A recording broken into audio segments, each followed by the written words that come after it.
During a kart race, Layla is having trouble concentrating and ends up losing, leaving her in tears. Racing is very important to her because her brother Asim used to race too, but he was in an accident that sent him to the hospital and now Layla feels the responsibility of winning for him. Her relationship with her parents has become distant since the accident, and whenever she needs encouragement, she touches the bracelet her brother gifted her. One morning, Layla is going for a run with her gym class when she comes across a student bullying another rather violently. Layla's friends tell her she shouldn't get involved, but when the bully insults her brother, Layla loses it and kicks the bully in the face. After class, her friend shows concern about Layla's mental stability and offers her support, but Layla wants to be left alone. In the evening, she decides to go to the amusement park to distract herself and forget about what happened. Meanwhile, the news shows the kidnapping of a young man called Saul is current again 10 years later because a body has been found and there's a high chance it could be him. The next day, Layla wakes up to find her phone has no signal and the Wi-Fi is down, and when she comes downstairs, she discovers her whole family is gone as well. Desperate for answers, Layla hits the streets on her bicycle, but this turns out to be a citywide phenomenon and she can't find a single living soul. As soon as she makes it to the hospital, she confirms even Asim has disappeared.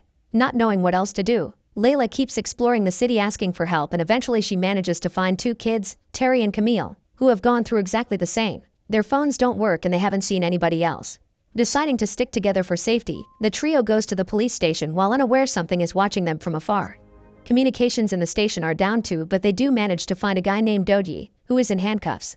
The trio releases him and tries to explain to him what they know so far, but Dodi doesn't want anything to do with strangers and hotwires a bike to get away. After getting their hands on some bicycles and a gun from the police station, the trio keeps exploring the city, but it isn't until night falls that they finally find something. On a bank's building, someone wrote SOS using the window lights. The kids get into the elevator, which is stopped midway to allow a mysterious creepy voice to interrogate them to know their intentions. It also makes them drop their bags and the gun before allowing them to reach a floor and get out. The person behind the voice turns out to be Ivan, the son of the bank's CEO. The group goes to the last floor to get a full view of the city, but there isn't movement anywhere. Ivan also points out he doesn't remember going to bed last night, making the others realize they have the same issue. Afterward, they take a very fancy car from Ivan's father's collection to keep on exploring faster, although the GPS doesn't have signal either. When they enter a tunnel, they're shocked to find Dodi on the ground with a wound on his chest. Someone had shot an arrow at him. Thankfully there's an ambulance stuck in the tunnel too and they put Dodi inside to take him with them, which Ivan doesn't approve of at first. However, he quickly changes his mind when more arrows begin coming after them, meaning whoever shot Dodi is still around and ready to kill. Driving the ambulance at a very high speed, Layla takes the group to a fancy hotel, where she removes the arrow from Dodi's chest. Afterward, the group decides to stay the night there and take advantage of its luxuries, although first they make sure to block the front door. Moments later, it is revealed that the presence that has been watching them, it's a drone. The kids can't see it, but they do hear a weird noise outside the window and decide to share a room not to feel scared while they sleep. The next morning, while making breakfast in the hotel's kitchen, they find a newspaper with an article talking about a small leak at a nuclear plant just 2 kilometers away. A possible evacuation would explain the lack of people, although the article is from 2 weeks ago. Their chat is suddenly interrupted by Dodi, who has finally woken up and come to grab a bite as well, but he refuses to answer the group's questions about what happened in the tunnel or to show gratitude to them for saving them. Ivan finds this suspicious and Dodi misunderstands it as an attack on his race, so he stomps out of the building to find another bike to get away. Layla and the others follow Dodi in a car, but they can't even reach the edge of the city because they discover the entire area is surrounded by a mysterious hot fog that burns your throat if you get too close. When Camille accidentally drops her glasses, the fog melts them, and in Ivan's opinion this proves some kind of chemical accident, meaning their family somehow left without them. Now that she doesn't have her glasses, Camille can't see anything, so they drive to her house to get a new pair. At first Ivan doesn't want to join them and prefers to stay in the car to work on the radio, but soon it starts raining and he changes his mind. When he gets out of the car he accidentally hits the gear stick, and the vehicle slowly moves away without the kids noticing. Inside the apartment, Camille finds a spare pair of glasses, but it also finally sinks that her mother isn't around anymore, causing Camille to furiously start wrecking the place because it actually belongs to her stepfather. It isn't until Layla hugs her and offers her support that Camille calms down. Once they're done, the group discovers the car is gone, but thankfully Layla finds it inside a very dark tunnel. To her surprise, there are some noises coming from the radio, but the real shock comes from finding a masked man in the backseat. This is Blade Master, the guy responsible for the arrows, and now he has a knife that he intends to use on Layla. As soon as she sees him, she rushes out of the car and rejoins the group so they can run away together. A wrong turn takes them to a road blocked by a fence that they must climb, and during the process, Layla loses her beloved bracelet. Eventually they find a bus with the keys still in it and they drive it all the way to the train station to take cover there. While Ivan keeps trying to use the radio, Terry is looking at a video he took of their enemy and realizes he's dressed as the Blade Master from the Steelman cartoon. Outside, the drone continues to keep an eye on them. Suddenly, Layla realizes something. If Yvonne has access to everything in the bag, that includes the security vans, which should keep the group safe from Blade Master. They drive it all the way to the edge of the city, intending to go through the fog, but their plans are interrupted when someone finally contacts them through the radio. The voice is surprised there are people left in town after the evacuation and promises to send help in 24 hours. It also asks them not to go into the fog. The kids tell the rescuer they'll be waiting at the hotel and drive all the way back to spend the night celebrating the end of this mess with a toast that even prompts Doji to finally thank them for their rescue. When Layla goes to sleep, she dreams she's back in the hospital, hearing Asim calling her name and saying he's in pain. Just when she's about to reach his room, Layla is awakened by Yvonne, who thinks he saw something in the building and is afraid. He also reveals he's had a gun with him all along. Layla grabs the gun and goes to investigate only to confirm Yvonne is right. Blade Master is in the hotel too and is now coming after her. Without hesitation, Layla runs away and hides in the storage room, locking the door behind her and causing Blade Master to start stabbing the wood. He also begins shaking the door itself and Layla begins to wonder if she'll have to kill a person. But before she can react, Blade Master leaves and Doji finds her instead. The two of them run up to the balcony and see Blade Master running away from the building, so they agree not to tell the others not to worry them. In the meantime, the drone finds a sleeping Camille in her room. The next morning, while everyone relaxes, Doji leaves on his bike claiming there's something he needs to do, but he'll be back in 2 hours. Using a telescope, Terry notices the fog is coming closer, making Layla worry about Doji's safety and prompting her to go looking for him. Eventually she finds him inside a church leaving a letter at a little altar. As soon as Doji hears about the fog he agrees to return sooner than planned, but he also has a surprise for Layla. He's recovered her bracelet, a gesture that Layla finds very touching and inspires her to share her story. However, before she can even say one word, they see some fireworks in the sky coming from the hotel, meaning the kids are in danger. Doji and Layla rush back to the hotel, where Terry and Yvonne explain they heard Camille scream. Her door is locked, so Doji forces it open with a fire extinguisher, but it's too late. Camille has disappeared. At that moment, the drone appears in the hallway and asks the group to follow it if they want to see Camille again.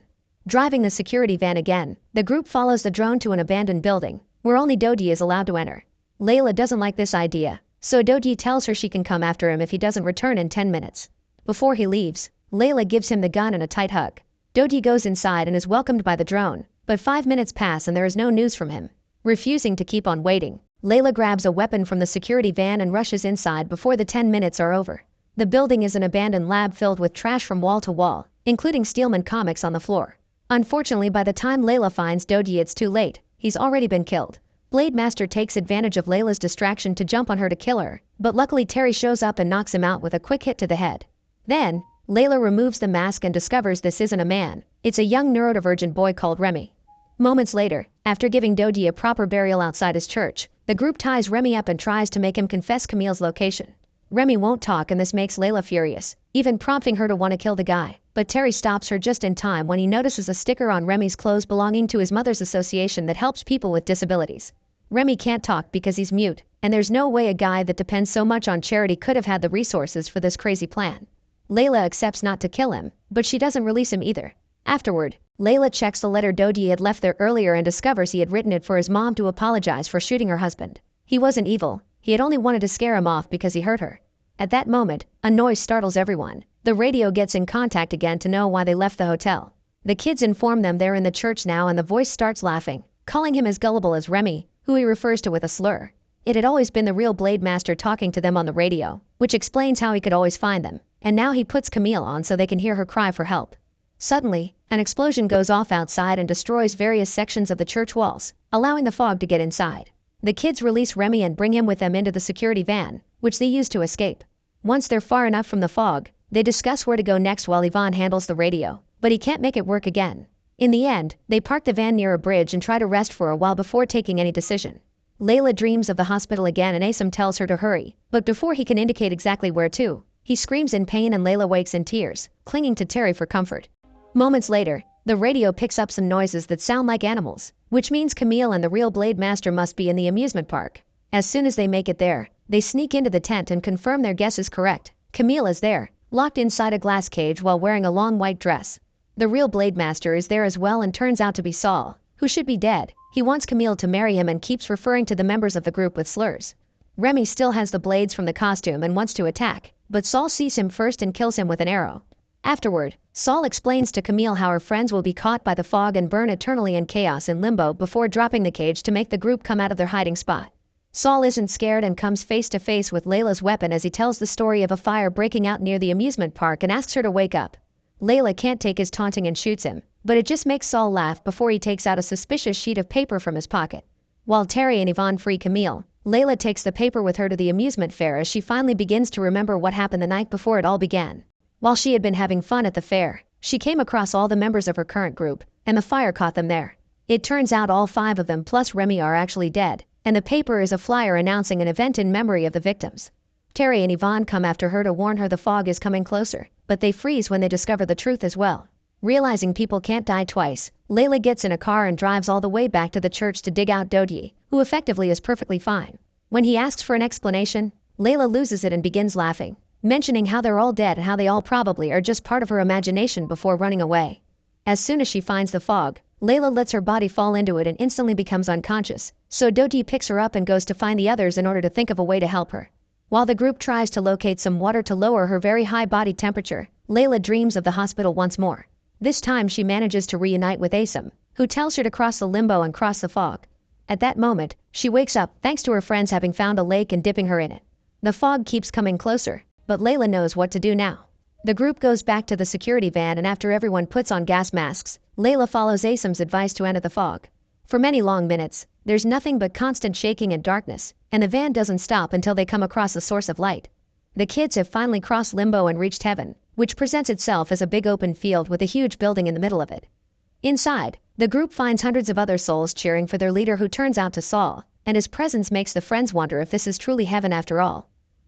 Make sure to subscribe and turn on notifications so you can watch more videos like this. Thanks for watching.